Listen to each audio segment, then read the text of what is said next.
তুমি এখন কোথায় আছো বলো, কোথায় আছো তুমি?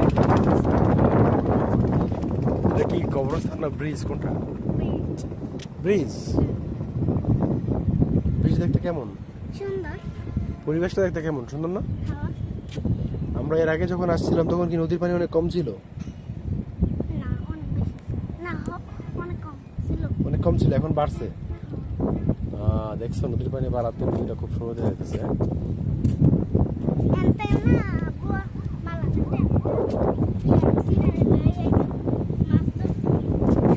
এই যে এখানে দেখা যাচ্ছে যে এটা মাছ ধরার জন্য বাঁশ কপছে আর কি, ঠিক আছে? যখন নাকি পানি এই দিক দিয়ে বেশি করে ঢুকবো তখন এই দিয়ে কি জাল পাতবো না, জাল পাতলে ছোটো ছোটো বড় বড় যে মাছগুলো তো যায়, এই মাছগুলো সবাই জালের মধ্যে আটকে যাব।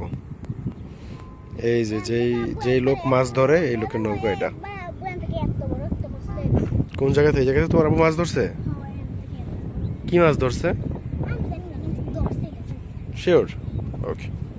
এই ভাই মাছ ধরে, এই ভাই সম্ভবত এই যে ঘরটার মধ্যে, এখানে একটা ঘর দেখতে পাচ্ছেন না, এই ঘরটার মধ্যে হয়তো বা থাকে উনি। দিনের বেলা এসে থাকে, মাছ টাছ ধরে আবার রাত্রে নিয়ে যায়। কারণ হচ্ছে ওই যে মাছের একটা খাড়িও দেখা যেতেছে ওইখানে।